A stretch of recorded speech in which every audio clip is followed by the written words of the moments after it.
First of all, I'm a DJ, so what I want to know is a little bit of history of the DJ. Can you tell me about that? You know, the legendary mixer, how you hooked it up. Okay, well, basically, I think what it was is when I was first watching DJs, what I found very strange was the way that they played records. A lot of them used the tone arm to find the area that they was looking for. That was really strange to me. Second thing was the particular type of mixer that they were using was more for a DJ that is, how can I say, like a hip hop DJ is very attentive. You know, when they're constantly touching the record, they're constantly, you know, touching it and making sure that everything is working from one cut to the other. So the type of mixer that I came up with is, it was actually a mic mixer. And the problem with the particular mixer is it didn't have what today is known as queuing. You know, so what I had to do is I had to take a regular microphone mixer and convert it so that it could handle two turntables in what I called the peekaboo system, which is later called the queuing system. So I did that, you know, because of my, can I say it, my early scientist background. So what I did is I kind of took a mic mixer and I glued a single pole double throw switch to the top, you know, and then I kind of wired a secondary amp so it could drive the headphones. So what I did is I wired my turntables to the switch that I glued to the top of the mixer so that when, you know, when I clicked it to the left, I could hear what's going on in the left turntable without you hearing it. You know, then when you click it 2 times to the right, you could hear that turntable, and when you clicked it in the center position was off.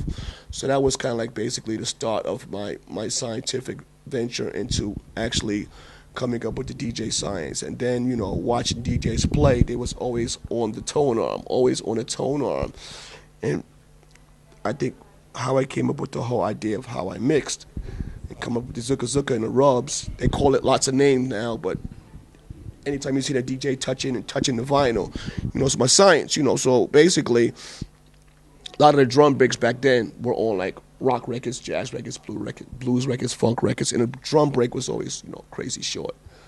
So that kind of pissed me off. Like, why did the drummer only get 10 seconds? So from there, it was like you know, I had to build a mixer first, sort of situate a normal turntable and make it what it needed to be. And then once I was able to build the mixer, readjust the turntable, and do some things to it to make it hip-hop DJ ready, you know, then it was a matter of just taking vinyl and taking short drum breaks and just connecting them one behind another, you know. And this later on led to the fourth element of hip-hop, which was the MC. Because there was 4 elements, you know, the MC came last, you know, and that enabled them to have like what they call now a music bed to say their rhymes, you know. So this is kind of how I came up with that kind of stuff, you know what I mean? You know, the new album. Okay. All right, this is what it is. The new album's called The Bridge. This particular album, the way I designed it, is like no other album. You know, it's a reflection of all the different cultures I've been blessed to see. Like, I've been to Japan. Now, you know, I'm in Budapest, Hungary. You know, I've been to England, Germany, Russia, France. I mean, the list can go on and on and on. So the way I designed this album is I went looking for talent from around the world. Like, for example, I got MCs on there that rap in Sweden, you know, Japanese, you know. I got a rapper from Senegal, you know. I got MC from Spain.